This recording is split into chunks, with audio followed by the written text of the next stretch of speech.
What's going on, everybody? It's Sasha, your licensed real estate market expert here in Charlotte, and it's time for our monthly market report. So if you recall, last month I told you I had started to see an uptick in activity about 6 weeks ago.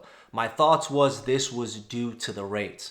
One of the reasons I said that was I had two houses that were listed on the market that were sitting on the market for over 60 days, and we ended up accepting an offer on both those houses in the same week. So I saw the listing and showing activity start to pick up, and I also noticed other houses in Charlotte and the surrounding areas that were sitting on the market that might have been on the market for 30, 60, 90, 120 plus days or so, and some of those started going pending. It wasn't an extremely dramatic, like everything starting to get sold, but I noticed because I had my eye on a couple of these properties that they accepted offers. So my initial thought was this has to be something due to the interest rates. But in that regard, I'm sure you guys have heard what's taking place now. The interest rates have come down to 1-year lows, and right now we're sitting at about 6.2 to 6.3 interest rates. This is obviously due to the news in regards to jobs, and I think we're gonna see activity start to pick up again. I've never experienced a market where these marginal things can happen and the results happen almost instantaneously. Now we're in a process of 2 steps forward, 1 step backward. You guys know right now is my favorite buying season, September, October through January and February. That's typically when you can get the best deals on houses. However, with the rates coming down to that 6.2, 6.3 level, I'm not sure if we're going to have the softer, better market for buyers this fall and winter like we always predict previously. And if they keep continuing to drop these rates, I don't think we're going to see a frenzy, but it's going to affect the inventory that we have because all of a sudden the tables are starting to shift and you're going to have more buyers in the market. Now, with that being said, 2 steps forward, 1 step backward. I still think that the trajectory of the real estate market here in the Charlotte and surrounding areas, I still think inventory is going to continue to grow. And once we hit that point, there has to be a sweet spot in regards to inventory when eventually we're going to see the prices start to come down. We already have all the pressures or had a lot of the pressures for the prices to come down. But as you guys know, we hit new all-time highs in regards to average sales price and median sales price. So it's going to be very interesting to see what these rates do because they're coming at a time where typically things slow down. But now I'm wondering if that's going to get reversed because the rates have started to come down to a more affordable level for a lot of people. Now, I do want to hop into an article that recently came out by Realtor.com, and it says that 79% of sellers wish they would have listed their house sooner. Now, sellers are saying this because houses are taking a lot longer to sell. The days on market is going up. They're not seeing the multiple offers like they did before, and they just weren't tracking the market knowing that we were heading in a different direction. So I think this trend is still going to continue, and I want to hop into a couple numbers just to show you guys the 7-day outlook here in the market in Charlotte and the surrounding areas. So if you take a look over here, you got 266 coming soon listings. New listings is at 1,675, and you have 2,014 price decreases. The price decreases are outweighing the new listings that we have, and that is telling you that a lot of people, when they list their house on the market, a majority of people are having to do those price decreases in order to get activity through the door, in order to eventually end up getting that offer. You have 263 houses that came back on the market. This could be due to the buyer not being able to secure the loan. This could be due to inspections. Temporarily off the market, you have 182, and withdrawn, you have 310. So you got about 500 homes that were taken off the market due to them not selling. On top of that, you also have 98 expired listings. An expired listing is if you want to list your house on the market for 6 months, it doesn't sell within those 6 months, your listing agreement is expired. So we're looking at about 600 houses that were taking off the market completely and or withdrawn, maybe wanting to list next year, spring and summertime, because sellers think they might be able to get a better price at that point. And this relates back to the article that we talked about last month, which was we had a 50% increase in people taking their house off the market because they could not get the price that they wanted, and or they were being lowballed and they just didn't want to deal with the market. Hey, we'll take it off, we're going to list next year. I personally think that might be a mistake because, again, I think the new listings are going to keep rising. I think the days on market is going to go up, and eventually we're going to get to 60 to 80 days average for days on market, which again is going to be the average. You're going to see even a lot more houses sitting for 120, 150 plus days on market. And eventually something will spark and we'll potentially start to see those price decreases coming. The magical interest rate for people is 5.5%. That's what a lot of sellers feel a lot more comfortable because they can sell their house and they can still buy their new home at a decent rate. And also buyers feel a lot more comfortable going in at that interest rate.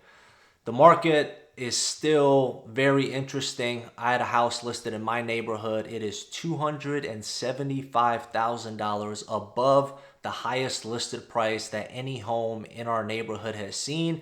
And based off the activity, based off all the cars and people that I'm seeing walk around the house, this house is going to get sold this week. So I do think the rates will affect the activity, but again, we're heading into the quote unquote slower season.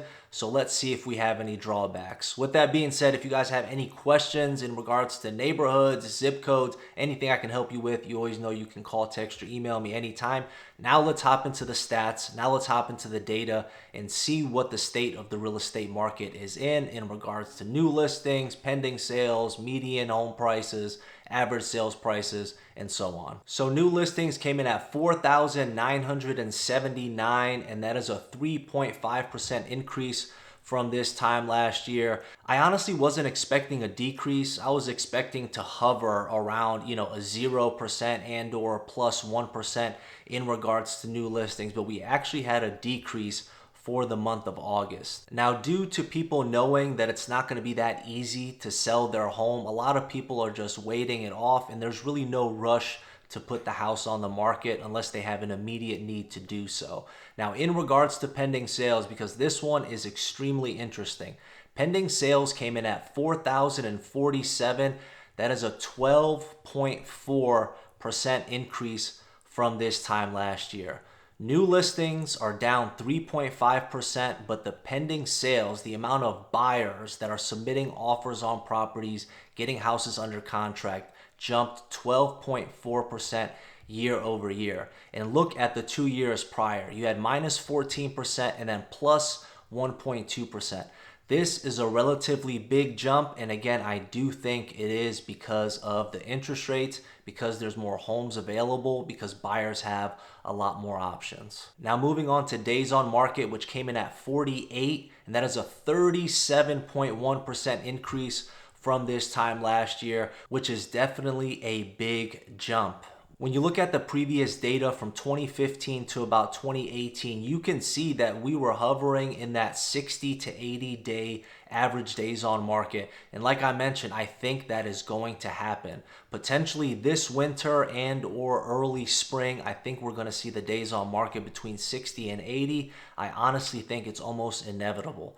As the houses sit a lot longer, if people want to get the houses sold, they're gonna need to be more aggressive on pricing. And at that point, once more competition is out there, I think you're gonna start to see the prices start to come down. Now, if the rates keep dropping, I think we're gonna see more buyers and more activity, and these numbers will be skewed. Make sure you guys are paying attention to these market reports if you're looking to sell, if you're looking to buy, because the data is going to help you tremendously. Now moving on to pricing. Average sales price came in at $515,000 in the month of August. That's a 3.6% increase from this time last year, and it is about $20,000 less than our all-time high that we had in June. The average sales price is still holding relatively stable. We're not seeing that much movement when it comes to prices, but we are seeing the movement in days on market and new listings. But again, the rates are affecting the pending sales, so you're seeing a lot more buyers